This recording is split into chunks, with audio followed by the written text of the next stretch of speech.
Are you ready to roll? Yeah, I guess we are. What's up, guys? Welcome to another episode of the Kiss Capids podcast. Today I have a very special guest with me. And, you know, she has a lot going on. She likes being behind the scenes all the time. But, you know, I've tried to convince her today to just come and, you know, have a conversation about what she has going on. And, you know, some other just basic and general topics we'll talk about. Yeah. So, I'll let you introduce yourself and tell people what you do before we take it from there. Okay. Yeah. So what I do when? Because, you know. You do a lot. No? Yeah, like on a Monday or a Tuesday or a Friday. You can talk about all that fly stuff that you have going on, but just say in general what like you do. Yeah. Because you don't clock in any office, do you? No. Exactly. Yeah. So, you know. Okay, I'm Irene Odera. Most of you do not know me. I do a lot of things. I work as a project manager for a HIV program. That has been what I've done for the longest time. I started out in HIV research, and I transitioned to program work, which is what I've been doing for about 5 years now. And then in 2016, I took up Miss Universe Kenya. After a lot of push from both of my sisters, we took up Miss Universe Kenya since 2016, and we've been trying to get it off the ground. We've had some successes, some failures, but you know, the fight continues. When you say you took up, what does that mean? Do you own it? So you can't own Miss Universe. It's owned internationally by IMG currently, but we have a franchise. We have the franchise here in Kenya. So essentially, we are the national directors here in Kenya. You hear that? Yes. It's just downplaying everything. Like basically, no, they run Miss Universe Kenya. Yeah.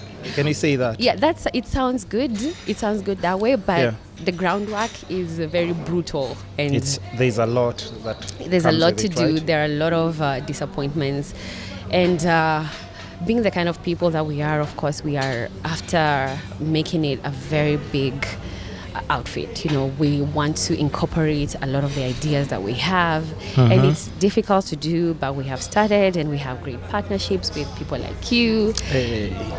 Yeah, so we really hope that we can build it into something that makes its mark on the Kenyan entertainment and event scene. Yeah.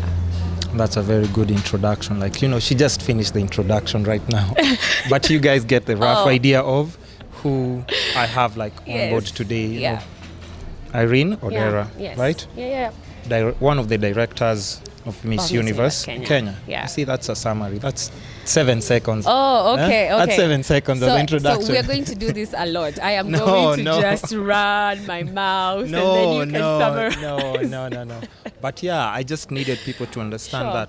So what exactly is Miss Universe Kenya for those people who don't understand? Because like even for me, before I started like, you know, just partnering maybe with you guys, like the previous time that I did. Last year, I didn't know exactly like how, like, you know, the whole, is it, do you say pageantry? Pageantry works or what exactly it is. I didn't really know. So how would you describe it to somebody who doesn't know, like, you know, a mom who's letting their daughter to go and like audition, like how would you describe it to them? What exactly is it? Yeah, so Miss Universe Kenya is one of the many pageants that exist here in Kenya. And Miss Universe International is now the international beauty pageant. So there's really, if you want a very simple explanation, it's a beauty pageant. You know, it's having girls come and trying to pick the best person who represents the country in terms of, in different ways. You know, it could be culturally, it could be socially. Yeah, so that is what Miss Universe Kenya is all about. But that is what we want to. We want to change and expand our definition, because before the pageant business is about having girls come to fight for a crown. That means very little. Because the event itself is a one-night thing. Yeah. Yes, you crown somebody who goes to represent your country on the international platform. And once that is done, is done. Yeah. So before and even now, there isn't so much to do. There isn't so much room for us to do the things that we want to do, even in terms of the event itself. So what we want to do is change what it means to be, what it means to hold a beauty pageant, an event, and what it means to be a beauty queen. Yeah, we want to change the definition so that it is not necessarily about beauty, but it is about art, it is about fashion, it's about our social responsibility, it's about making an impact, it's about making money, Yeah, and all these things are taking time. But do people care about that, or do they want the beauty when it comes to Miss Universe? Well, I care about that. No, I know. Yeah, of course, I definitely know. Yeah, and I understand. think that's where we have to start. We care about making a difference. We care about being different in this space. Yeah, and if we do our job well enough, people will care. If we do the right things, people will care. And I don't want to sound. I don't want to say that I the people who this will make an impact for will care, and eventually, hopefully, that will cascade to a lot of people, obviously. And I know people want the girls in swimsuits and whatnot, and yeah, that's all. It's all part of it. There's no. I approve that message. There is no reason for us to take that away because I mean, it is 2019. We are celebrating women in all their awesome glory. Yeah. And I fully support that. You exactly. know that, right? And bodies don't have to be sexualized. We can parade ourselves in bikinis and just have it be about a good time. Yeah. It's not about, none of that. But we can turn that into. How do we turn that into something more? How do we take that, wrap a message around it, and then send that message out to the world so that it goes out there and changes a life? Yeah. Do you think, because as compared to other different countries, like, that I've researched on and everything, do you think just Miss Universe or just beauty queens in general are taken,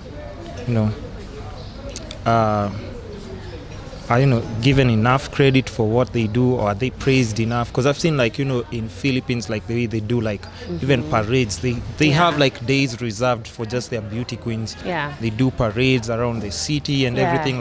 It's an actual event for them to have a representation of their country from just like a beauty queen to go, and it's not just about until you're just there, you go represent your country, nobody cares, the press is not waiting for you, and then they really actually take or think highly of their beauty contestants. And if you go online, you'll really see what we're talking about. Do you think our beauty queens get that same kind of response in the country, or people still don't take it too seriously? Of course people don't. People still are very conservative in their support for beauty queens because of all this other stuff that I was talking about. There's a perception of what a pageant is, right? And but in so far as getting the interest is concerned, getting people interested is concerned, I think it's because in the past, even as beauty pageants, we haven't brought much, to the table. We've had some really good candidates, and I've, as someone who has watched beauty pageants ever since I was a child, we've had some really great talent, and people even up to now who are doing amazing things, right? Who are these people you're talking about? Emma Toe. She's what was her name? The Jiggers girl. Oh wow. Cecilia Mwangi? Cecilia Mwangi, is that how yes. you call her, the Jigas girl? I don't know why. Wow. I always confuse her with Deborah Sanaipe. I don't know why. But yes, Okay. Cecilia Mwangi, who I met when I volunteered for the Ahadi Trust, the anti-Jiga campaign. Amazing woman. We once dated, Yes, absolutely. though. Oh, did you? That's a lie, of course. Look at you, like, how did you? I was about to ask you how. How is that possible? How? Because, she's a really great... What are you trying to say about me? Are you you know what you're saying is you? I'm joking. How? I'm joking. But an amazing person. And I think I was very inspired by some of the work that she did, how she was able to turn her whole reign into something that, went on to make great impact. And she really put herself out on the line. She put her reputation out on the line and is still doing amazing things, I believe, right? Yeah, so... I think getting people interested and getting people invested in beauty, in this beauty pageant world, takes a lot of work from both sides, right? Yeah. We have to be able to have like quality candidates who, first of all, we send out there. Yeah. And who, when they come back, have the right platform to make the kind of change that we want to see. And then hopefully we do that, we reproduce that year after year after year after year. And then people start to buy into the idea. And it might take some time, right? Yeah. It might take some time, and that is what Miss Universe essentially wants to do. It doesn't need to take like a long time if you have like a good visual storyteller who can make things work and send the message out there. I agree with you. They would have to come on pro bono or whatnot, Anyway, the partnerships are important. Oh yes, they are. Yeah. I agree. Yeah. I won't downplay on that or anything. But when it comes just in the Miss Universe brain and everything, what makes like all these different girls just come from different parts, different institutions and really like fight for this crown? Like what kind of responsibility does Miss Universe, like give them? Because I've seen like people crying because they haven't made it to that fine. Like how important is it to them? Is there a jackpot of money? Is it the title itself? What does it come with that makes these girls starve themselves to get the right body, jog, just try and improve on their just intellect and all this? What makes these girls hungry for this title? What does it come with? Because I want to know why would somebody come all the way from like Nyeri or Kisumu or Western and actually come and try out for this title? That is an interesting question, and considering we haven't had a lot to give besides the title and the opportunity to represent the country, but still we've had an overwhelming number of girls very interested. So I wish I could really speak into what you'd have to get, and you've spoken to some of these beauty queens, past beauty queens, you'd have to really talk to them about their motivation. But I think it's just the idea of being able to, I think pageants among young girls, just like it was for me when I was growing up, I would see these girls on stage representing their country, and I wished that, it would be me one day, right? And I think that, and I, growing up, and of course that I forgot all about that, I moved on with my life.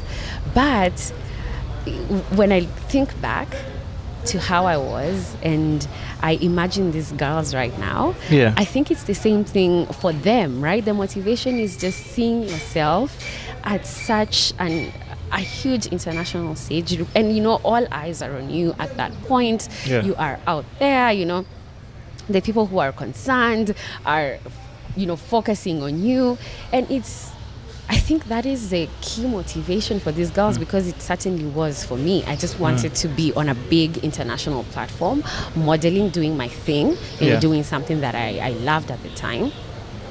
So in as much as for now we don't have this big reward money that we offer. We don't have a car to give. They don't get like 500,000 every month. 500,000 Kenyan shillings every month. No, they don't. I wish they did.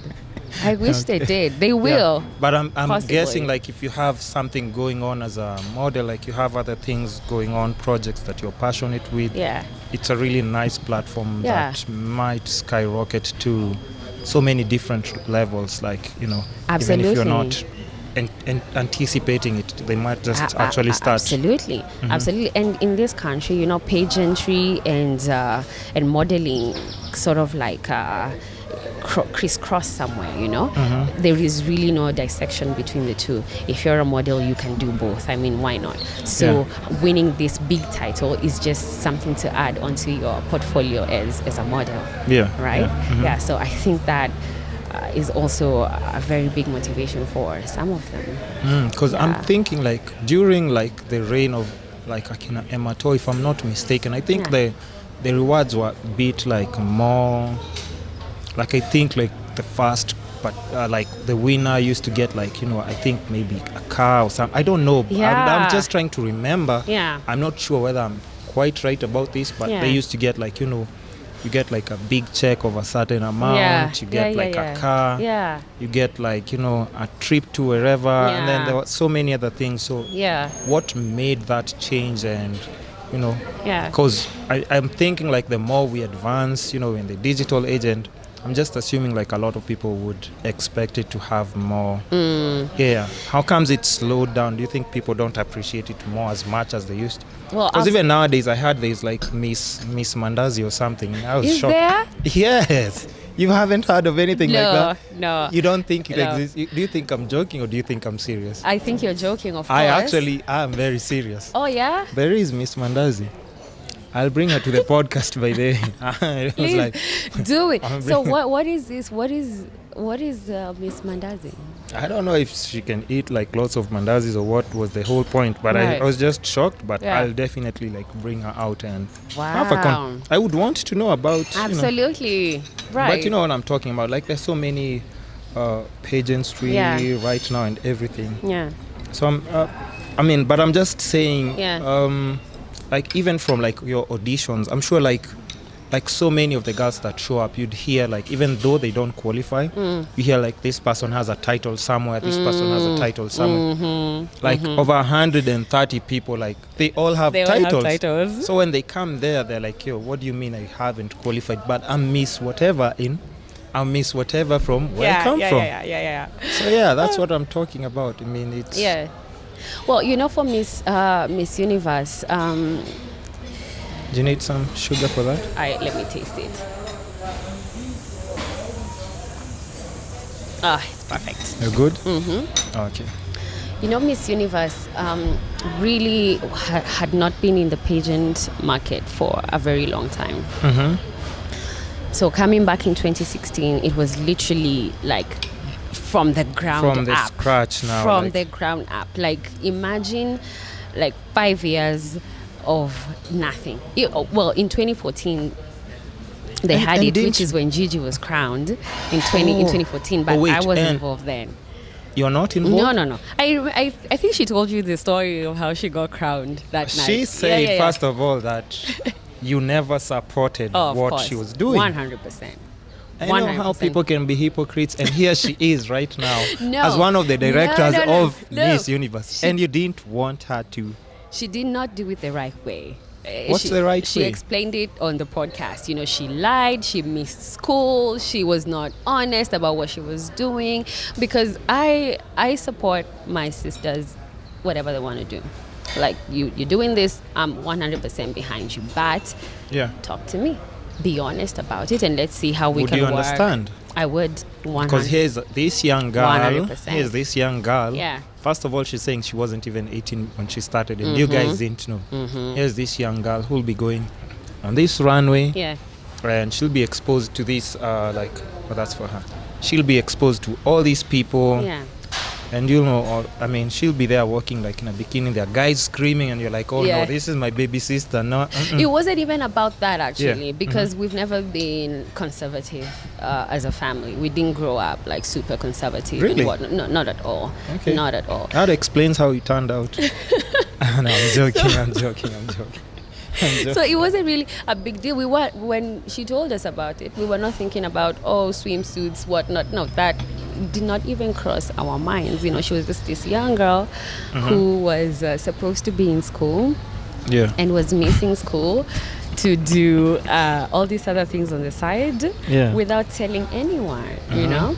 So that is what we took issue with. But as soon as she won, we became like, her number one. Now we're supporting. We're supporting. Yes. But I think that explains how, some people, it's not like the right thing to do, to actually be a rebel and go out there to this this whole different world that you're not even sure what's going to turn out to be. Right. But at times you just have to go with that gut feeling if you have it, sure. and just try something. And I'm glad she did. And prove other people wrong, and actually encourage them to join that movement. You did prove us wrong, Gigi. And even a career path out of it. Yeah, because during her year, we were almost like managing her, and then within that we just saw this great opportunity to turn this into something really cool. And I wasn't sure we could do it. I'd never done it before, but I'd been interested in pageants, and it's so funny because I always thought I'd be on stage, but I ended up where I belong, on the back banner running everything. So I'm really glad how it all turned out, and it just goes to show that this is how the story was supposed to be, and I wouldn't change a single thing about it. Okay, shout outs to Gigi, of course. So, as I was saying, just in general, I don't. It's been a whole different journey because it had taken a break, and I think back then, even when she got crowned, I think Donald Trump owned the whole Miss Universe. Yes, that was his last year, I think, or the year after. He sold it off after that, right? Very interesting. So we're still talking about everything that comes with Miss Universe. What kind of qualities do you look for when it comes to the contestants? Right. Because here you have 150 girls who really want this title. What kind of let's start with physical.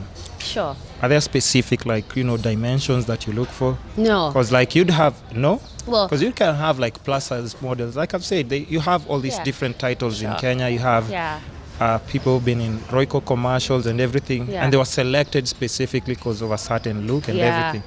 I'm not sure about how Miss Mandazi looks, but I'm going to feature her, and then she's gonna explain to me how everything that comes with it.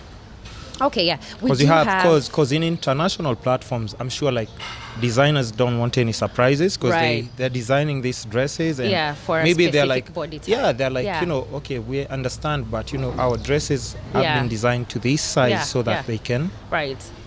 Yeah, well, we do have of course physical what do you call them? Requirements, right? You've got to be fit, you got to be slim, but come as you are. There are some girls we've had during the auditions who did not necessarily fit our physical definition, but were just, lights. They just came in and lights in the room, and we have to put them on stage just because they have this light, and we think everyone should see that, right? Don't start giving out that pity card. I mean, no, it's not a pity card at all. A participation trophy? No, don't do that. No, absolutely not. Absolutely. By the way, if you've gotten on that stage, it's because you absolutely earned it. Right? You've absolutely earned it. And there are others who are slim, tall, beautiful that we have not taken on stage. Wow. How unfair, how unfortunate. It's not.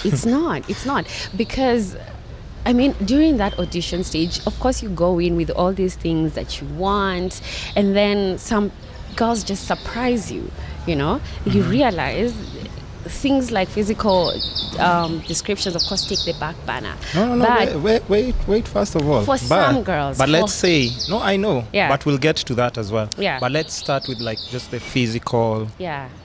qualifications that Sure. you look for, and You're then right. we'll now get to like the intellect and Okay. everything. Yeah. We'll go to that. I'm not just about beauty. I mean, come on. Are you sure?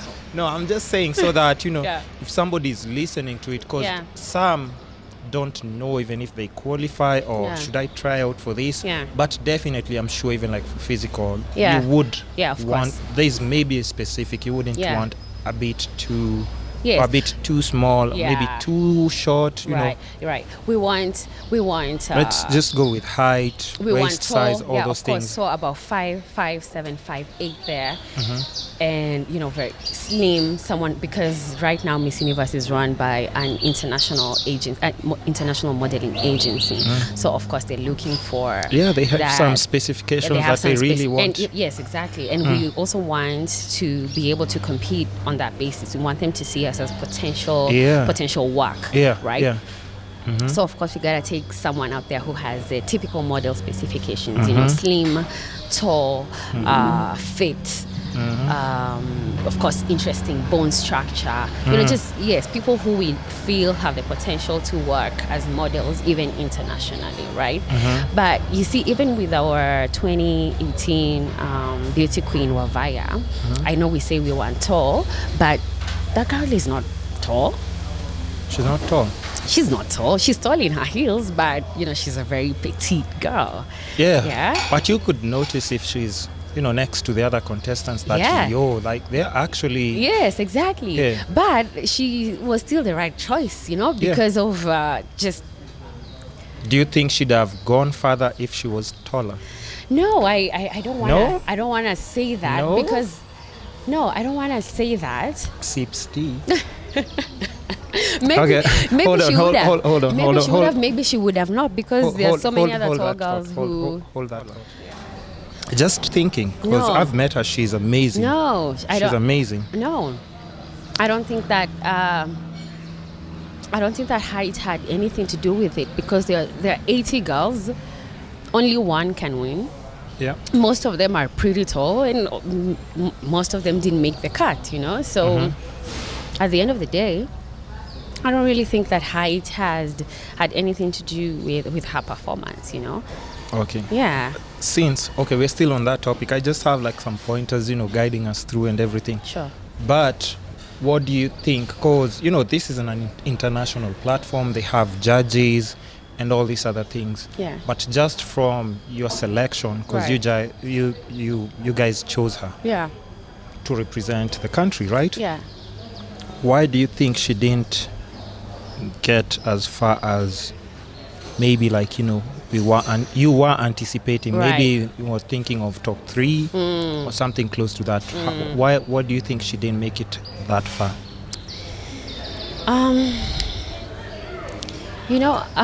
I think.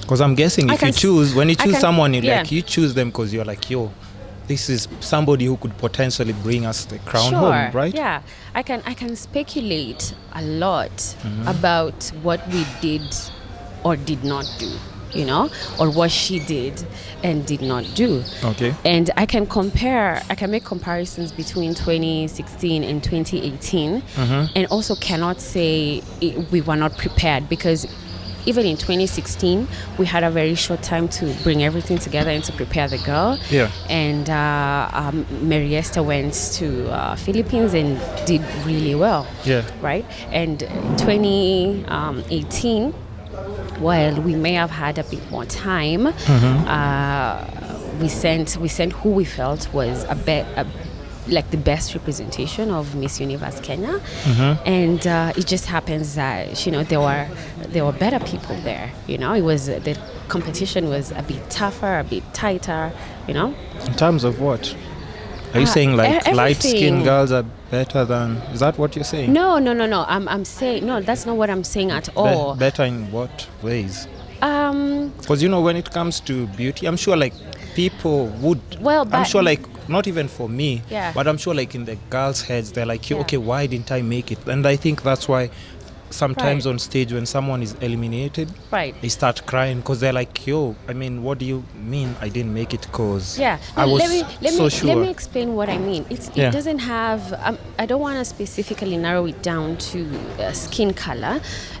When I say we'll get to that. When I say yeah, sure. When I say that the competition was a bit tighter, but you know, when you got there, you go and meet girls and franchises that have, you know, had a lot of training. They have invested. They have invested a lot to make this person perfect for this competition, right? Yeah. And that's what. And as I am taking the most organic, natural, greenest person there. Yeah, I'm just. It's like throwing a sheep into maybe they haven't had den of wolves, like a very proper training of what exactly how to talk, how to conduct themselves, to earn these extra points when they're. This is someone very new. I mean, you are experiencing this for the very first time, and I have sent you here from Kenya and told you, you know, just go. You be you, because that is my message. Just be you. Don't try to be anybody else. And if that gets you far, it gets you far. If it doesn't get you as far as we'd like, it's still fine. I never want my girls to go and be anything other than themselves. But you see, this is not everyone's strategy. These girls, some girls are molded for this. It is serious. What do you think of? Here's the thing. I wasn't even paying much attention to like the contestants. Until now, I think they announced the winner. I was like, she won. Let me just go check out what she has been doing throughout the year. Right. Oh, Miss Philippines, my friend. Oh my God. I saw the parades. I saw her singing. I saw the press covers. The parades. I'm sure like even before they get to that stage, they're like, they actually feel like even if they don't win, they know like back home, like my people really. I did everything. And Catriona's story specifically is such a great story because she did not win Miss World. She was a Miss World's contestant, and you know the fact that everyone expected her to win that. And she did not win. Like literally just broke her. And Miss Universe was like the do or die. And she had to get that crown. And I did not. So for me, it's interesting. I do this thing.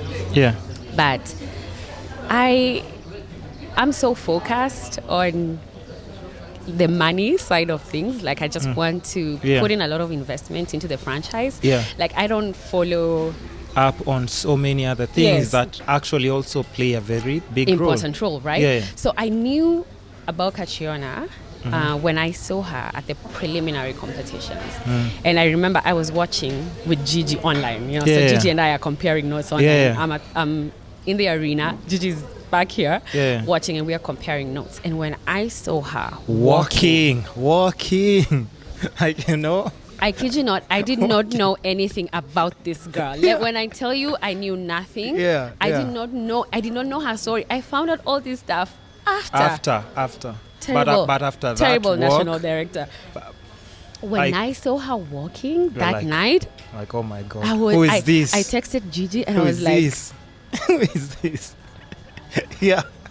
I think even for me when I saw her first, because they did like the cuts, and you know, we could see our Kenyan participant who has like an amazing walk. Oh, absolutely. Let's not take that for granted. Absolutely. So we see other walks, but when, you know, like, you know, she walked on that stage like Miss Philippines, she like you'd special. Know like, oh shit, like, okay, now I see where the trouble is. Like you're like, okay, now I'm worried.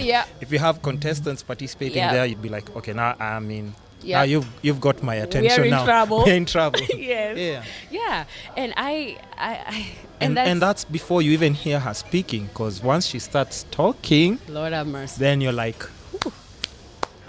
it's over. So when I tell you it's a lot of molding that goes into this one girl, I mean, you know, we haven't done that. And I'm looking forward to doing that. And we started doing that last year. You know, I am not an expert by any means in this field, you know. I still want to keep on sending. Stop downplaying your role. I'm Come a little on. bit. I'm learning. I'm You're still very good. early on in the learning curve. Yeah. But I am still a very big proponent of just sending the most natural, organic girls, just real people. And, go there, sell your story, because it's your story that sells. Katriona, it's her story that sold, It's your story that sells. It just captures people's hearts. And once you're able to do that, and that's what I want for young girls to come for Miss Universe Kenya and just, share your story, whatever it is. Share your story, and then let's package that in a way that you're able to even more eloquently and turn it. You know how they do it. You just turn your story into something that everybody can feel. Yes. Okay, I've seen. I saw the process last year and everything, and I see like it's quite a lot of work. That's why I've even started by just asking you, like, physical attributes and everything. So let's say you're selecting like a girl to go and participate and represent the country. Because like Kenya is a fusion of like so many communities, ethnicities and everything. And this is where like it gets tricky, but I want to know, like, does ethnicity play any role? Like, cause if let's say where was there's some countries that you'd think like if it's UK, I think it was Great Britain that people are expecting like to have like a representation from like a white girl person, but they got like a black girl with black girl. dreadlocks. So that was different, and people were like caught people off guard. But so now, like, when you come to Kenya, the current Miss World Kenya is she's Asian or Indian. So that's also very different. And even from her, when she was selected, people were like a bit like, is she a representation, a real representation of Kenya and everything? So people were not sure, but she's she's gorgeous, has a nice personality, very sweet girl. And she did really well. She did. I enjoyed watching her. Like even just her stories. updates, like everything and stuff.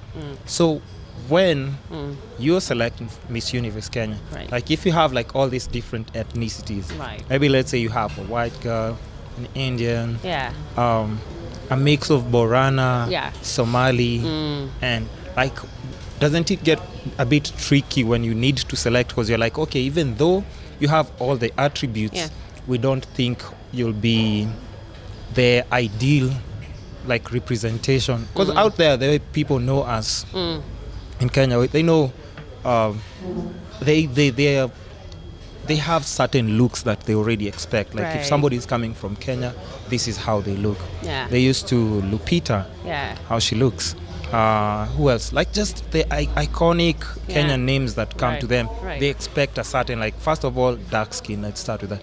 Even the long distance runners, like all of them. So does that make other people not like, have high chances of qualifying because they don't really have that kind of look? Because we have like amazing, gorgeous, like Indian girls, Eritrean, Somali, but you see, I'm counting like from shades that are going like from light to dark and dark to. So there's just like a gradation of like all these different ethnicities. But does that get tricky when you're selecting? So I wouldn't know, because so far we haven't had any of those girls coming in for our auditions. No? Okay, but what if it happens? Because I'll tell you why. If it happens, then we'll have another podcast. You can ask me the same question. No, let me tell you why. And I'll tell you. Let me tell you why. Maybe that didn't happen. First of all, Miss Universe had taken a break, right? And, it was a bit silent. And even how it was being done, even maybe when Gigi was getting crowned, I think that was the last before they took a break. Okay, so before then, there wasn't a lot of social media, let's be honest. True, 100%. So it wasn't being really publicized and everything. And the approach that you took last year, completely different. We had these amazing video updates and everything. So now that catches people's attention. So now if you're calling out for auditions and you're using the same method, don't you think you'll be expecting like a big variety and I freaking encourage it. Yeah. Come, all of you, and give us a hard time. And the reason I'm saying, sorry to cut you off, just because my chain of thought disappears, like almost like if I don't go. So the reason I'm saying that, it's because now, like you see, let's not assume that situation might not come in place, because the current Miss World Kenya, she's and even after she was selected, there was a bit of trolling online, and Twitter heads, how they go at it, like she's not a representation of Kenya. I'm sure the judges were not expecting that, but she shows up there, she's amazing, she's answering all the questions right, and then you're like, bro, like even if we don't need to choose her, like she actually like qualifies. But so how will that selection come into play if you have, because social media is changing there. If you're taking, not unless you won't be on social media, I can honestly tell you should expect like a very diverse. I think regardless of even, let's say we had a scenario like that. And we haven't, but we've had you keep people saying, and we haven't. We haven't. Really, we haven't. And I think people would find, because you can't please everybody, right? And when you're there as judges during the casting process or even during the final show, there's a lot that goes into selecting a girl, So we'll deal with this when we get there, but I want people to know that whenever you see, for Miss World and even for Miss Universe, whenever you see a girl that has been selected, I mean, people on the panel are not stupid people, They know Kenya, there's corruption and so many other things that might come to play. I'm just saying, you've never had people complain like, why did you choose me? Absolutely. That's what I'm talking about. and even I'll tell you a story once we finish this. You don't want, but still on the podcast or off camera? No, still on the podcast. Okay. People need to know. Give me the juice. People need to know. But you see, in as much as yes, you're talking about corruption and whatnot. Well, for Miss Universe, we haven't had that scenario. We are not that big for people to come and bribe us. Not yet. Not yet. Not yet. Wait till somebody starts coming, those zeros, you'll be like, I love you guys, but... you know what? I'll go with the Chinese. Yeah. I think people are like, what? Yeah. Well, maybe that day will come. But what I want to assure Kenyan girls watching this is that I will always purpose to select the person who, in that particular moment, puts their best foot forward and convinces us that they are indeed the right person to select. And we are going to do this in a lot of ways. Our casting process is going to become even more comprehensive than it did last year, right? So just to make sure that regardless of who you are, India, Kenyan, Eritrean, Borana, if you give us enough, and we're like, yes, this is the right person to go and represent Kenya, then that is exactly who we will choose. You'll choose. Yes. Because, I mean... I will not discount anybody because of their ethnicity. I will not. If you are the right person, trust me. What if like super white, blonde, blue eyes and everything? Well, now we gotta talk. A little bit more about that, Now we really have to talk, Because, here's the thing. It's so funny because, without social media, if you're not posting like a lot of things, people won't know. Like, it will be like just, the highlight is very different. Because even I'm sure from the response you got last year, would be like the best from any beauty pageantry like in the country. Because other people like don't take the same route. They don't take like, video highlights seriously, their social media, everything. And even how you are involving the model, you were telling them like, post something on Instagram. Let's see you do a video that's interactive. Go do something, post it up. Let's see your engagement. Let's see you show your personality and everything. That changes the whole different game. So when you start doing like your casting and everything, trust me. Please make it hard for us. Please come and start make this a conversation that will actually happen. Let us not talk hypotheticals. Actually come and make this very hard for us. And then now we can talk about real experiences. You know, I can say, if you're selected and you're very different from like the norm, then we can explain that this is what happened. But and right this now, is why, and this is why you were chosen. But right now, it's just hypotheticals because I haven't experienced that.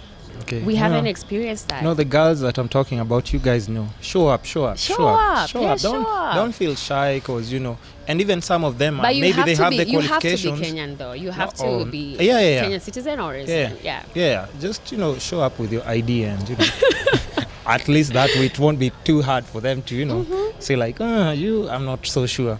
Okay, then. We've talked about like just physical attributes. You've said, of course, tall, skinny, and everything. When it comes to intellect, like how do you just go about it? How do you filter out like the people that do they need to be book smart, street smart? Yeah. People skills, language. What do you need them to have, like just intellect-wise, to have that perfect qualification? And this is really actually the most important thing, and something that I try to focus on. Don't people there talking like long-distance runners? No disrespect, they're also my friends. You see how they struggle with like at times they're like, you can actually talk in Swahili and they get your or even in your own language. I see Russians talking about they get translators. That's a whole other conversation. Create job opportunities as well. Absolutely. But what comes to play when it comes to intellect? So for me, I think it's very important for a young girl to be able to express herself in a clear and eloquent way. But even more than that, you don't have to be. Of course, we want a smart person. We want someone who. Someone can't multitask. No, I can't. You want someone who can multitask. No, we want someone who's obviously smart, right? Someone who can think on their feet, someone who's quick, someone who has knowledge about there are people who don't care about what's happening outside their own little bubble. And I mean, that's a difficult person to work with, right? And they might have all the qualities. But if you do not know what's happening outside your house, and even worse, if you do not care, then that's a whole other different thing. So I want girls who care about what's happening outside their world. I want someone who, you don't have to know foreign policy. You don't have to know politics. You don't have to know, but you've got to care about Be something. aware of your surrounding as well. Like, you have to care. Yeah. You have to care about one thing, and you have to want to make things better in one way or the other. In your own little space, there's got to be a change that you are already making, Yeah, so it's not just someone who wants to be paraded for their beauty and for their body, because it's not enough, Yeah. You gotta speak. We can get that anywhere in Kenya. We have amazing women, right? Anywhere in the world, you can get that. But someone who can influence thought, who can influence decision making, someone who can share their story, someone who can make an impact, someone who cares, someone who wants to learn, someone who's curious, someone who is switched on, driven. Yeah. Those are the kind of people we want, and you can tell these people immediately when they start talking. You'll just know, like, this is what we want. And it comes from it's not pretense. It comes from a deeper place. It comes from a personal experience, right? And I really like when I see that in young girls, and those are the girls who I think we can place the responsibility of changing the world on. Once all this is done. And just another common thing maybe that what are some like of the, let's say, what are some of the common mistakes or errors that you notice like a lot of girls come and like they actually do wrong? Because I know, like, even from the first hits I noticed, like, it's 100 and then you send like 50 girls home. You're like, oh my god, what? So what's that one thing that you've noticed like a lot of girls, like, don't really pay attention to before they come for the casting? that disqualifies them like almost immediately before you even start the hits. Yeah. I think a lot of people already come with a perception of who they are supposed to be. You know, they have their titles from where they come from. Yeah, some are already missed their schools. So yeah. You know, they come with a perception of who they are supposed to be as, you know, this cookie cutter beauty queen. And then, you know, it masks their whole personality and you cannot see through them, right? So those I mean, if I cannot, because that's the kind of a person I am, so I guess it seeps into our process as well. Yeah. If I cannot see through you, you know, if you're giving us, you know, Wikipedia responses, it becomes a bit difficult to tell who you are, you know, and what you can do beyond just the usual. Usual that, you know, people come with. And I'm guessing just the selection process becomes tricky because you're like, here's this person who actually qualifies. Yeah. But once they start, like, you know, speaking and everything, you're like, oh my God, now we actually have to really actually let you go. Yeah. And we don't have the time to actually explain to you right now what your mistake is. Yeah. Because we have to focus on the other ones who actually already qualify. And that's the thing about being somebody else. You know, when you're somebody else, of course, you cannot be someone else. Yeah. So already, I mean, who's in the room right now? Yeah. Who's in the room right now, you know? I mean, you cannot come and be someone else or who you think you're supposed to be, or, you know, you just come and be yourself. We hear some amazing, even there are some we have to let go, even though they really come in and like would really take to them. Wow, you with everything. Yeah. You know, but we hear amazing stories, and especially last year's casting, I was really impressed by, you know, some of the girls, you know, just sharing their stories, you know, so vulnerably, you know, so just people who cared, you know, people who cared about being there, people who just don't want a title at the end of this, you know, people who just want to be a part of the whole story. Just the whole story of Miss Universe. Yeah. Okay, apart from, because this, I'm not sure about this, because I hear like there's some beauty pageants that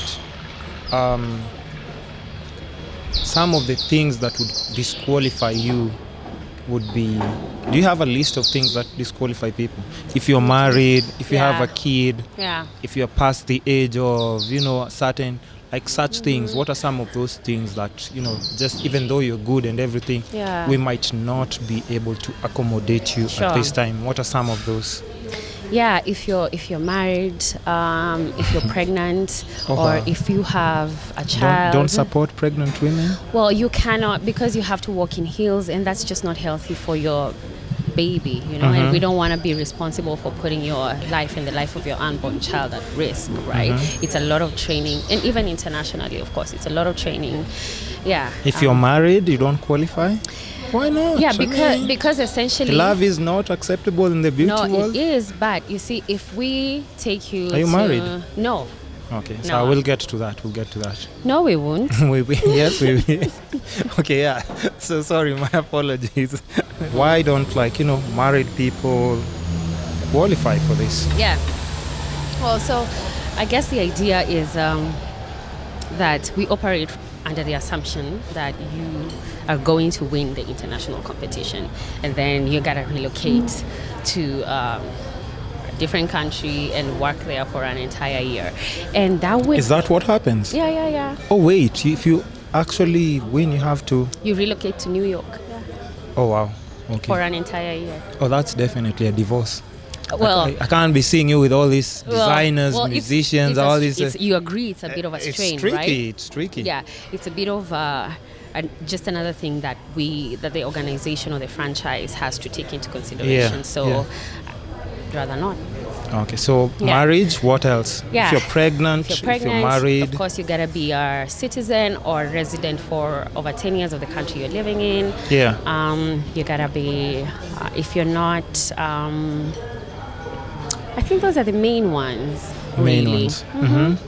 Of course, you can't be a title holder already, like of one of the big ones. You know, you can be a Miss Mandazi and still you can hold that title and still but not another title that you might be required to perform some duties. Like you can't be Miss World, you can't hold Miss Tourism, you know, the big ones. You can't hold a title and still and come for the auditions.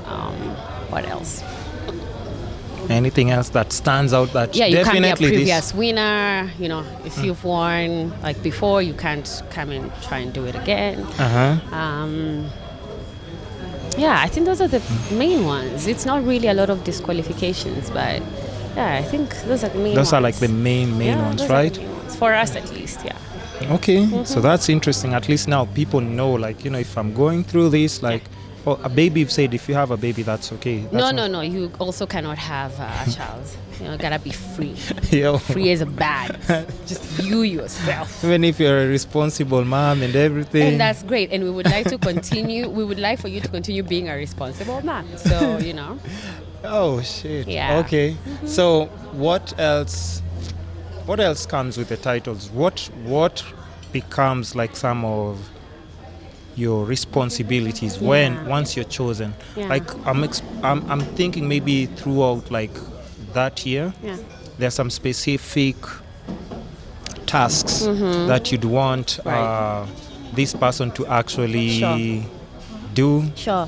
There's some places you'd want them to go to. Yeah, sure. Yeah. So what are some of these things that you'd actually expect the winner to actually? Our main, our biggest responsibility now is through our partnership with Smile Train Africa. Smile Train? Africa. Okay. So Smile Train is an organization that does cleft lip and palate repairs all over Africa. They are, I want to say headquartered here in Kenya. But I could be wrong. But but they do cleft lip and palate repairs all over Africa and internationally. But Smile Train Africa specifically works in Africa. So Miss Universe Kenya has a partnership with Smile Train Africa, and whoever is crowned Miss Universe Kenya has the responsibility of being an ambassador of cleft lip and palate to mostly create awareness. Create awareness. It's like social responsibility basically right now. Exactly. It's the least you can do. Exactly. You know? And a lot of people in a lot of communities here in Kenya, you know, still don't know about cleft lip and palate. I don't. And, exactly, right? And it's still it's stigmatized in other communities, and you know. And I actually consider myself like a very intelligent Kenyan man. And here you are. Yeah. And here I am not knowing what's going I mean men. The contradiction here. I mean. So that is our biggest task, and it's a huge task because working with Smile Train, especially this year, we have a lot of interesting stuff that we are doing together. You know, we've created a lot of awareness material. We've already been to a few of Smile Train's medical camps. Are you doing like videos to this? Yes, we have some videos. Smile Train. Please, because what I think, like, you know, you've already started like this whole reign of like actually documenting a lot of things.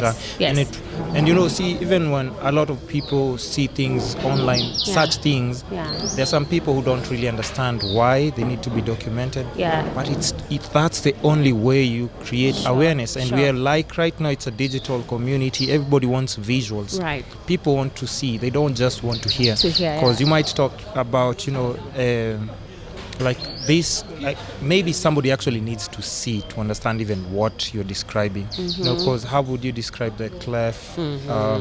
Some people don't know, but if they see it, they'll be like, oh, now I know what you're talking about. Old school people, you can do like forwards if you need to explain it to someone, your grandma, your auntie. If they ask you like, okay, so we know you're doing like something for charity, what exactly is this you're talking about? They don't know this big words that maybe you're trying to explain to them. But if you show them a picture or a video, they'll be like, and even maybe me, I want to be involved in this. And that's how you like create awareness and grow this community. So since you've started this whole social media like beauty pageantry and documenting and everything, I think you have to keep the same energy and keep setting the pace. Absolutely. Well, actually, we're going to have we are planning for 2 big awareness campaigns. First half of the year and second half of the year with Smile Train. So our first one will be in, I think it's Nyeri County. So we'll do door-to-door awareness campaigns.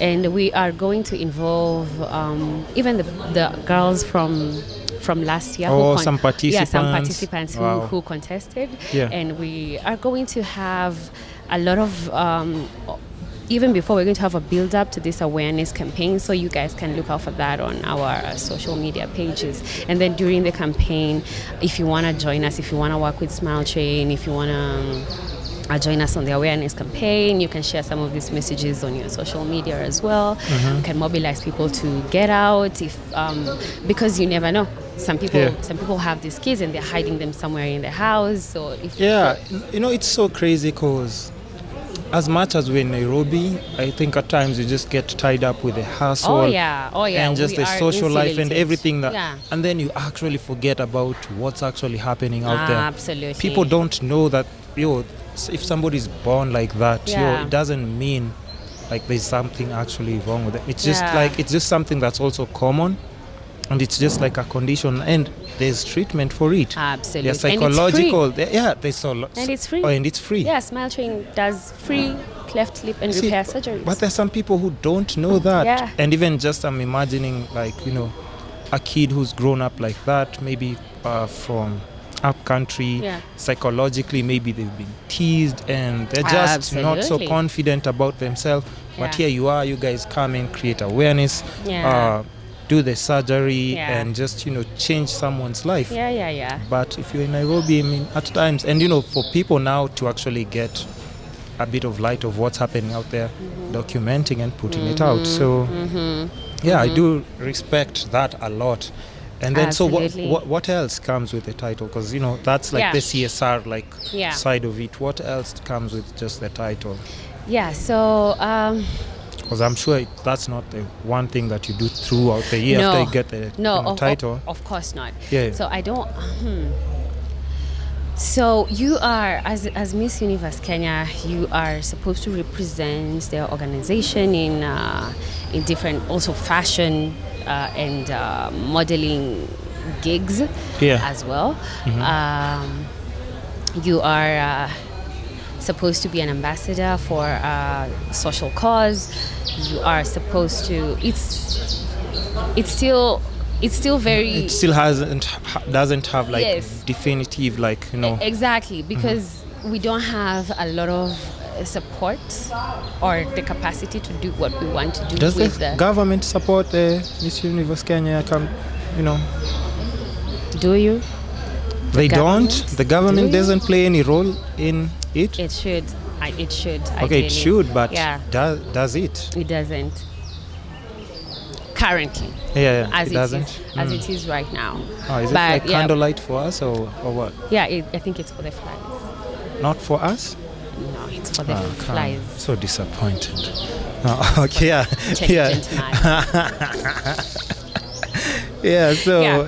So it doesn't support? Well, so far we haven't worked with the government, but are they aware, or have you approached? Is there a way that you'd want their involvement? I would, because this is marketing for the country. I mean, that's our brand ambassador. It's a Kenyan person going out there to represent our country. We don't go there as individuals, we go there as Kenya. Everyone refers to you as Kenya. No one knows your name for a month. They are calling you Kenya. Which kind of, what ministry is supposed to deal with such I think things? Culture and tourism. Culture and tourism. Yeah, I think it's sports, culture and tourism. That's the umbrella, right? So it falls sports, culture. I think it's one right now. So I think Miss Universe and pageants falls who's under the culture current and tourism. Balala, no? Oh yeah. Have you tried at least involving, or it's just I will too try. much work? I will try this year. No, I'm not afraid of work. I will try this year. Just try, because, you never know. I think it's like a good look for even just the country and everything. Yeah. And that's why I'm saying, like, because I saw for like Philippines what they do for their models, and I was like, what? No, this is Miss. What about the Miss World? I just even want to know what they do for their Miss World. Yeah. It's crazy. They have parades, they have all this. And I think it just brings a whole different meaning even to just the titled, the person who owns the title. Just gives you like a proper task in that position. Yeah, it would be great to have government support. It would be really great to have the government behind us. It just puts that stamp of validation. Because the Kenyan government has money. I mean, we see about all the money every week. Yeah, I know, right? Yeah. Right. Okay. Sure. We don't want much. Yeah. But okay, do you think just like the beauty pageantry in the country is taken like as a serious career path in the country currently? Like even from where you are, from your stand, do you think like it's because of course you're the director, of course for you you'll see it like, this is something I'm already trying to build into this, but do you think it's taken as a proper career path when it comes to the representatives, the girls who get the titles? Do you get like, do their parents support what they do? Do they understand like, okay, I need to take your girl to this country to represent us. We love what she's doing. We'll put in money if needed for her project, because like as you're saying, if the government is not involved, that means a lot of financial input will have to come from your side, and also like even from their own pockets, I'm guessing. So do parents, relatives, people in general understand and support this path? No. That's just the reality of it. So you see, that was a valid question, right? It is. And let's talk about it. And it's just like singing and acting, you know, and the arts pretty much, your child tells you that they are interested in this career path in the arts, and it's not a valid career path, I mean, who lives off of art, And it's considered as something you do when you're young, and then, once you get serious about life, it's time to get a real job, right? And it's unfortunate, And I think with what I really love about Lupita's success. Oh wow, yeah, Lupita's amazing. Is that it turned the whole story around. I mean, granted, she came up from privilege, of course, and a lot of people don't have that privilege. But her work ethic. Yeah, and her passion. I mean, and passion as well. And passion, and just proving to everybody that whatever it is you want to do, keep at it. Wanori. I mean, seriously? Yeah. I mean, a lot of people are proving, are the long changing distance the narrative. runners that we don't know their names, because we don't give them enough credit. Right? But they also represent us in a very big way. Yeah. But even for them, where they're coming from, like they don't get support at all.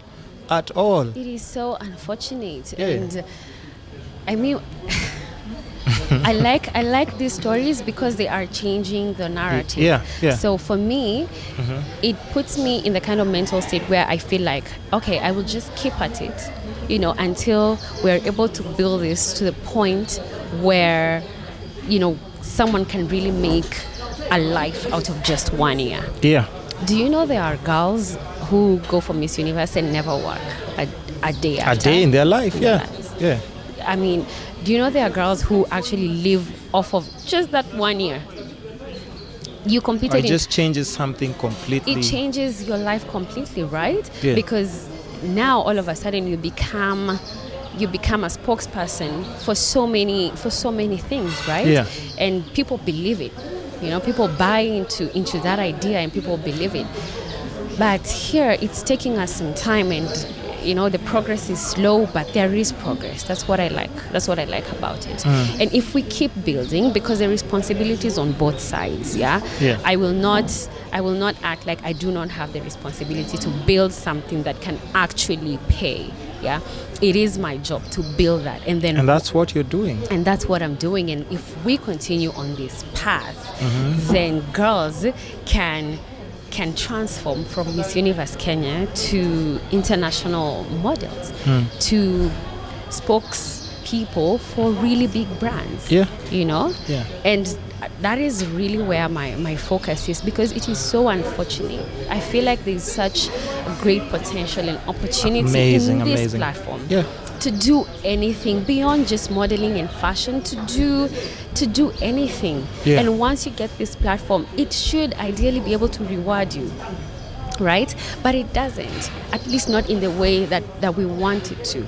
Yeah. So I've had a couple of models here, and they were like, I don't know what I'm supposed to do. Some are trying business on the side, some are trying, because I'm just guessing, like, at least the title holder has like so many other doors opening. Yeah. So I'm just guessing for somebody who didn't qualify and their parents are already not like in support of what they're doing, how are they supposed to go and pay for these shoots? Right. How are they supposed to go and do rehearsals? How are they why should they even go for rehearsals in the first place? Because they're thinking like, why am I even doing this even though I qualify? Yeah. Yeah, it's going to take a lot of investments on both sides, I do my part, which I am trying to do, and then everybody else also do their part, and if not, then we do what everyone else, has done. They leave. Yeah. And they go and become really these amazing talents, but in a completely different pool, and leave the country. That's what I'm saying. Yeah, just all you models, just leave the country. And it's unfortunate that is what we have to resort to. Yep.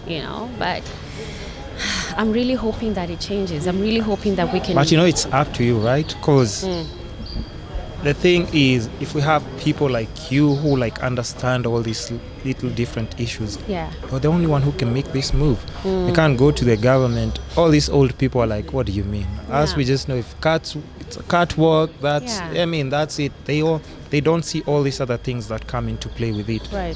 Akina Naomi Campbell have been doing it for years, and they're still doing it. Like there's so many other different roles people can play. Even Lupita had a title, if I'm not wrong, right? Did she? She was Miss Malaika, come on. Oh. Yeah. I did not know that. Okay. You see? Yeah. You see, Yeah, she was. That's great. That's great. And look at her now. Like, she's built, but you see, she's been on the ground and done all the ground. Nothing was like spoon-fed to her. Yeah, she's Nothing. worked. She's worked for. She has earned her place. Where she is right now, and I'm just so happy that she is living in that moment. Sometimes I can't even stand her. There's no better representation of like Kenyan success and humility and just like how she just carries herself. Yeah. Because I don't even think so many people would be able to handle that situation the same way she's handling, because she's always too casual about her status. Right. She's just chill. She's just Lupita. She's like, Now we want that, but here. Here now. We gotta do it here, because not everybody is going to have the opportunity to go to Yale and study the arts and then get the opportunity to meet great producers and directors and finally get casted, right? And it's tricky. It's gonna be a bit tricky for.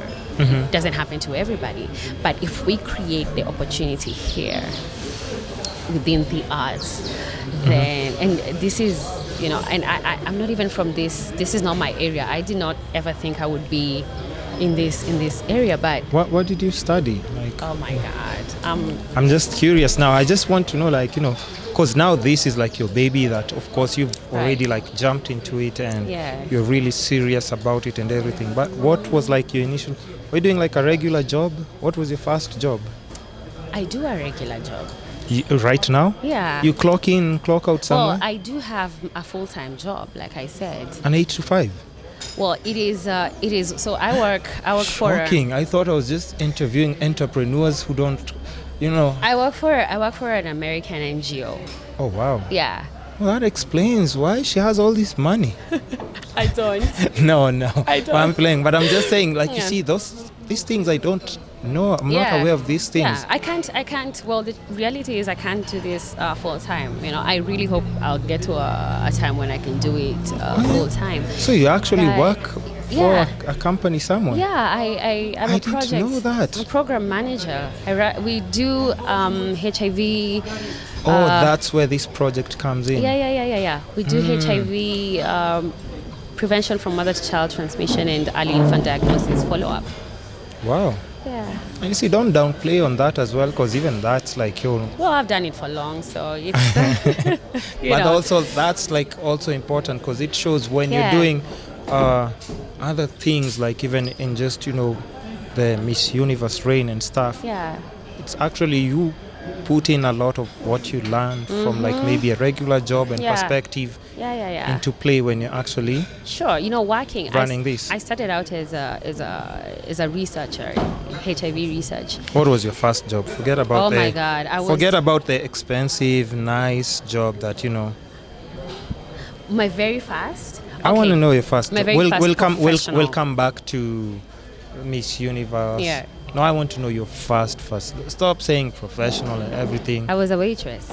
Really? Yeah, that was my very first job after high school. And how was that experience? We're just touching. You're just no wait. You hated it? I hated it. You didn't learn anything from it? I learned a lot. I learned a lot. Obviously, I had a terrible manager, but I learned a lot, and I loved to work. I think that is one of the gifts that I got from one of the lessons I learned from my mom. She's a great work ethic. So I learned to work and fend for myself at a young age. At a very young age. Yeah. I worked as a waitress for, this is the period where you're waiting to either do a computer course. Oh yeah, you know that period. Yeah, you're just after your mom doesn't want you sitting. She's like, in the go house, do something, find a job. Yeah. So I got a job as a waitress at a restaurant, which was at around Yaya. I think it's closed now. And then, I did it for I think about 2 months. 2 months, yeah. What are some of the other, like odd jobs maybe you've done and, people are not aware of? Because, all these things build and shape us.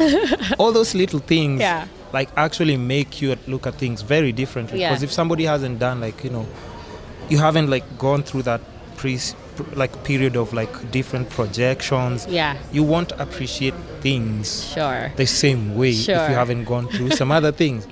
What are some of the other? Okay. Then I think I told you this before we began. I was. You haven't told me anything. You haven't told me anything. I was an assistant for a photographer. I think that was about 2 days, maybe. For 2 days and you quit? For 2 days, yeah. No, actually, it was. I did not quit. This is what happened. Got fired. I think I didn't do. I was like, hey, she's going to ruin my equipment. I didn't do a very good job, so he never called me back. So, and then throughout uni, I was a tutor. I was an English tutor for very lovely Korean students. Yeah, so I was an English tutor. I used to do it every Saturday and Sunday. Yeah, so I did that throughout my university year.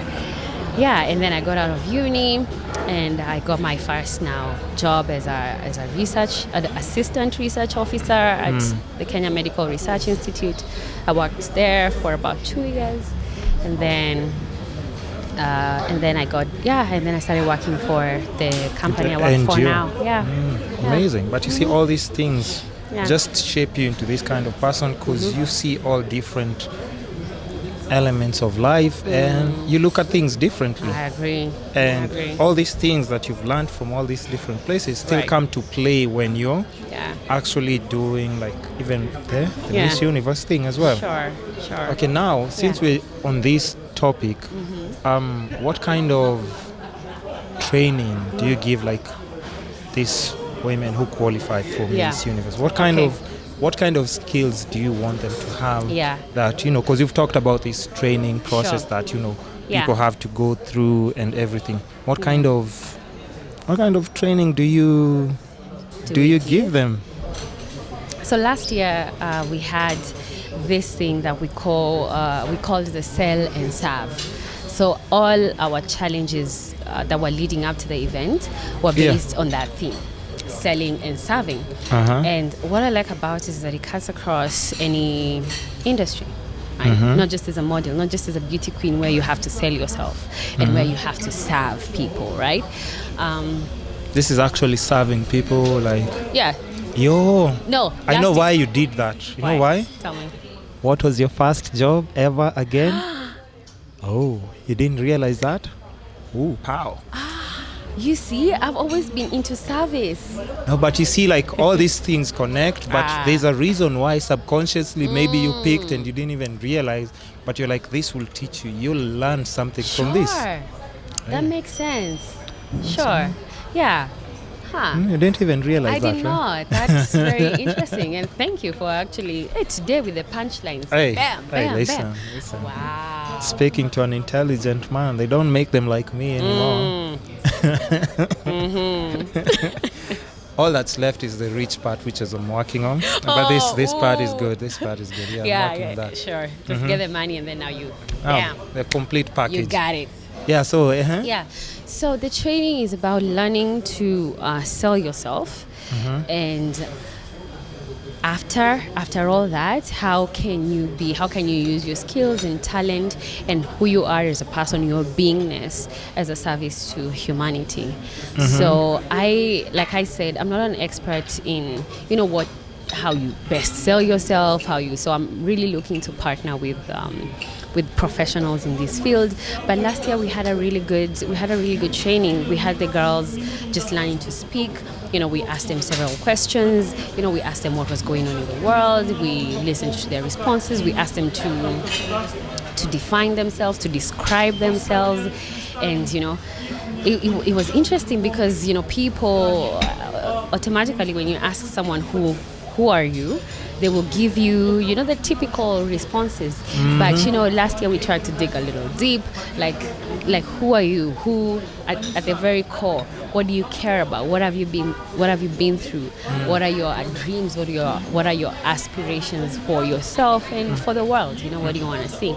So that is where I would really like Miss Universe training to focus on. I would like to build girls who are good at selling themselves, because this is a skill that I feel can serve you anywhere.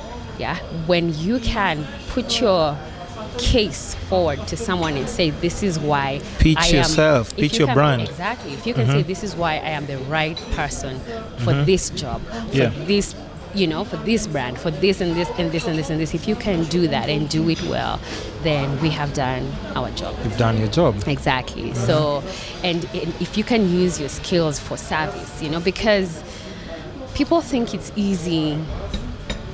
And we had the training last year packaged because the girls were as waitresses and whatnot. Yeah. And you think it's easy, the job that these people do. Yeah. You think it's just about... And actually, which restaurant did you partner with for that? At Cafe. You see all these punchlines? Yeah. Yo.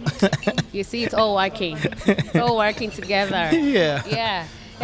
So you think it's easy what these people do, and even the people who sometimes try to stop you in a mall to give you a flyer or to pitch something to you. It's not easy. I tried to do it, and I remember the importance of understanding why people do this and just going out there and exactly, because I remember trying to do it and trying to stop people, and some people were so rude to me, and I felt like stopping them and saying, hey, I am somebody, okay? Yeah. I am not. But if you think about it, do you ever pass like maybe a specific supermarket that you go to, and they always have some people in that specific section who always have those flyers? And I still do. Even though last time they gave you the flyer, they still see you and they still want to give you another one. I never even look at them. I normally just put and in fact, when I go to the mall or supermarket, I always have like my headphones or earphones on.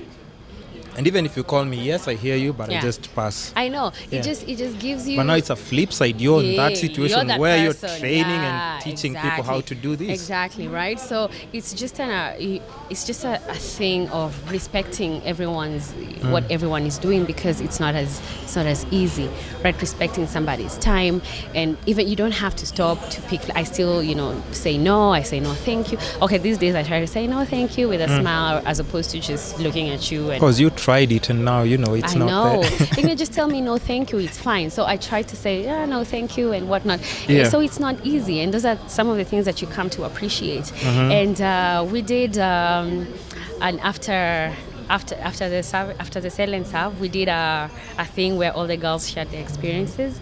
And everybody had like a testimonial of Exactly. I didn't know it was this difficult, right? It takes a lot out of a person to be able to do that. And I'm glad that people learned one or two things, and I hope we can continue to scale that. Yeah. Nice. So at least now there are those little things that you train them on and stuff. But also something major, social media engagement. Because, and of course this I can always use it as a referral. Her name is Finale. Yeah, Miss World Kenya. She was representing us in Miss Universe Kenya, and a lot of people have to attest. Miss World Kenya. Sorry, my apologies. No, it's okay. Yeah, a lot of people can attest to. If you're following her, she took us through. You felt as if you were there, and you felt the need to support what she was doing, but just because of her social media engagement and how she was interacting with other contestants. Right. Is there like a social media kind of, training or briefing that you give, like, these girls? Because social media is like now like the number one seller. Because we also have to refer to the current Miss Universe, the lady who was crowned. Her name is not Kenya. Kationa. Kationa. Yes, if you go to her social media, you'll see the kind of engagement, the blueprint that she's left. Because I'm guessing like now, anybody from a different country would understand like also this is not something that you can downplay. It's also important. Is there a way that you're training girls like, this is how you should take pictures, even though it's not like, a studio setting, professional photographer, you can take such a picture, make an impact, put a certain caption. Are there some pictures they should avoid? They shouldn't maybe post like, too much cleavage, too much bikini, because, also That's sex sells. Sex sells. But if you go throughout like Kationa's profile, there is just a very interesting and intriguing way she posts pictures, interviews that she's doing. Like she'll take snippets and post, and like you'd feel like you're with her in her journey. Because I follow her more than other girls that are even from like my country, unfortunately, because there's a bit of engagement. You just find yourself trying to know, okay, today she's doing this shoot, tomorrow she's doing this interview. Is there like a social media training that you're giving like your girls so that they can maybe increase their chances or just engage with people much better? I think we had very little bit of that last year, but it's a very key area for us to focus on as well. I've just remembered something. Before you even answer that, and I don't want to forget, like I told my chain of thought. Okay. Have you thought of, because I see all these mobile companies really trying to push their phones. Have you tried or thought of partnering with a certain kind of phone that's perhaps maybe trying to push their product, and even just to teach girls to take pictures, engage with people, and it's social media. So well, we not just tried, but in 2016 we worked with Huawei, but on a different platform. We were using an app akin to Snapchat. So most of our engagement was on that app. Akin to Snapchat? Akin, like similar to Snapchat. What's that? LiveBase. It was called LiveBase. Yeah, I don't know if you know it. No? Okay. Does it still exist? No. Okay, wait. Do you use it? I used it during that time, 2016. Right now? No, it's I think they closed shop. If I'm not wrong. Okay, I could be misrepresenting. Yeah, but I'm just again, saying, like, even for. But we used it in 2016 for our auditions, and it was working. Then they were trying it out. They were trying out the Kenyan market. Yeah. So partnering with an event like ours was a good opportunity for them to do that. So that's why we worked with the app. But I do agree with you that the mobile tech companies are prime. Oh yeah. Yeah, they're like. They should be like number one priority. Yeah, they're great. They're great, and we are talking to a few this year, and hopefully they partner with us, because I mean, everything happens on your phone. Yeah, so, I mean, everything. I think that's just, Yeah, I think those brands are matched really well. Yeah, so but in terms of your question about social media training, I think this is a very key area for us to focus on. And yes, we'll need to get girls who are better engaged with social media, because once you become Miss Universe, it's not just about your life anymore. You might be a private person, but it's like not I about am, that anymore. but it's not about that anymore. People want to know what you're doing. People want to engage with you. Yeah. You just have to. You're representing the country. You have to be a little bit more engaged. Yeah. So some of these things that you're talking about are very key, and brand representation and social media management and social media engagement is definitely an area that we're going to focus on this year.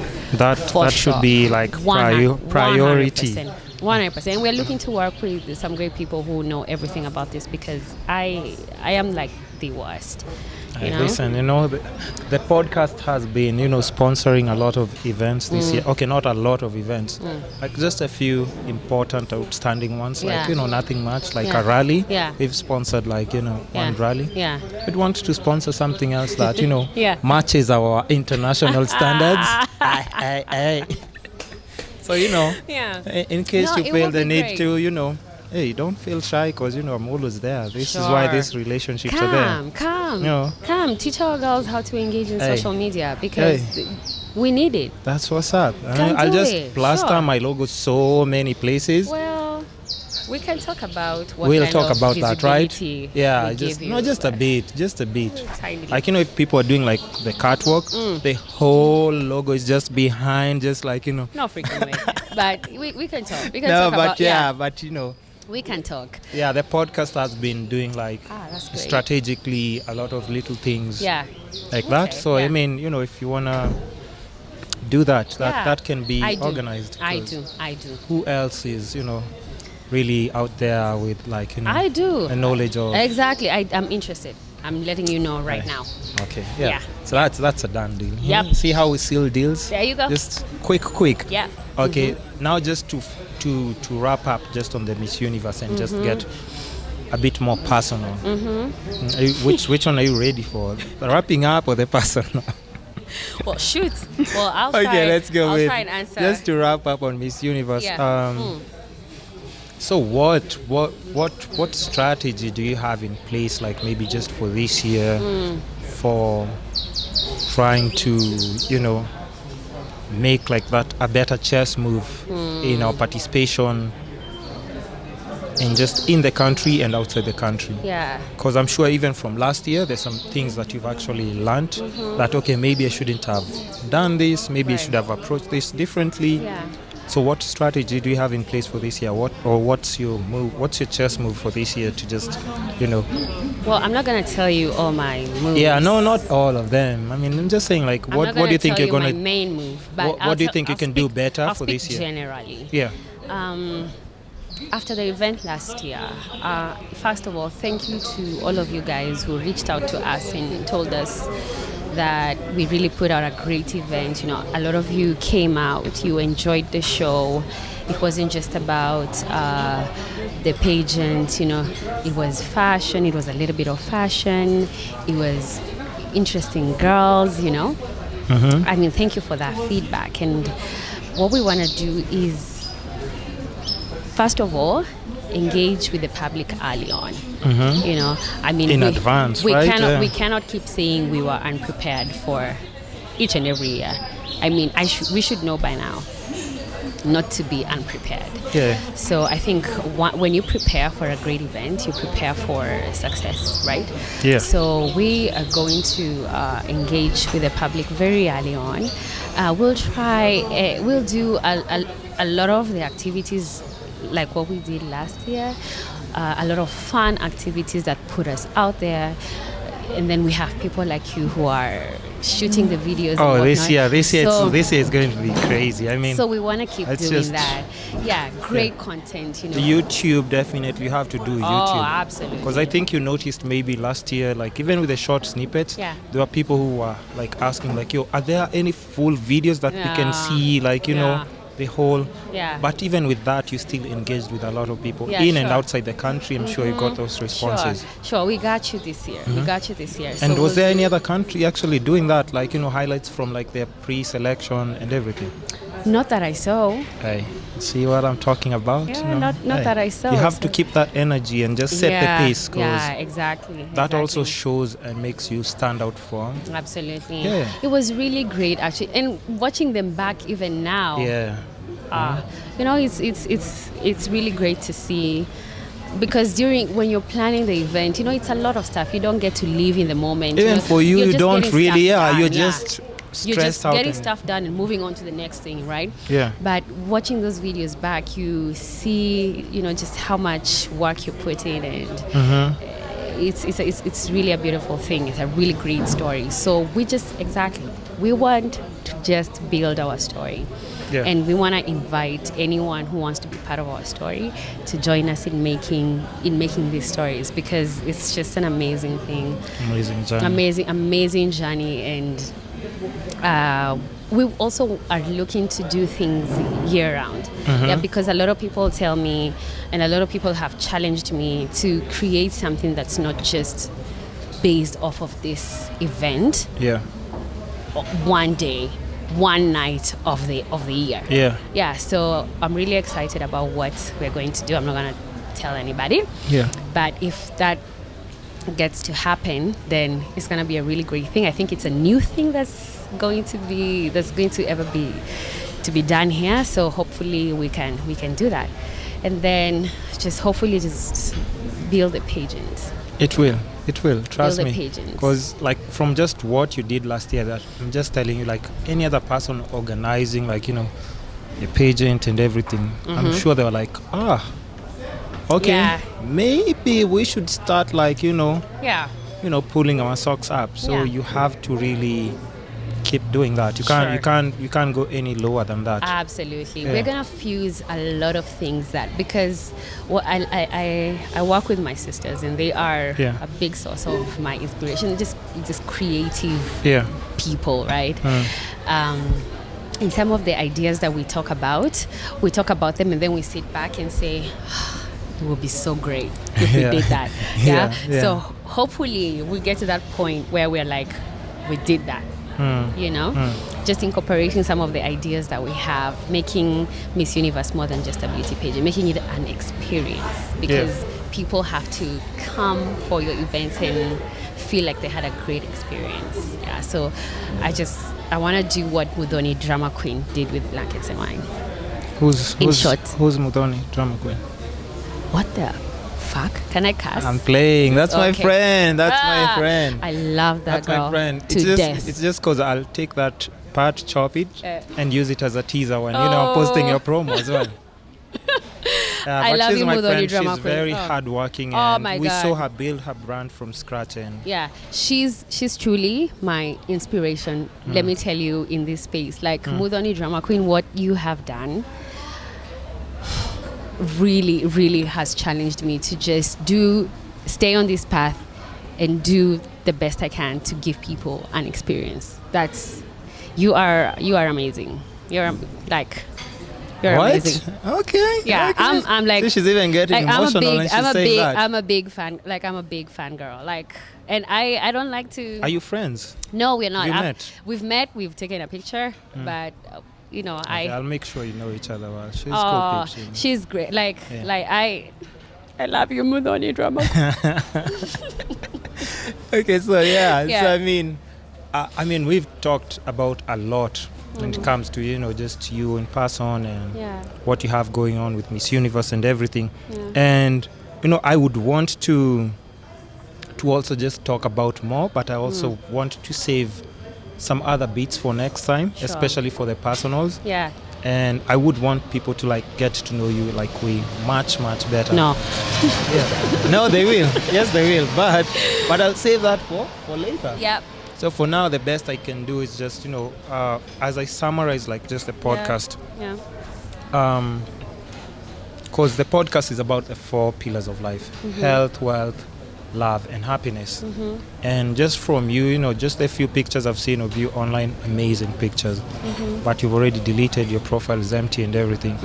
But we'll talk about maybe health next time.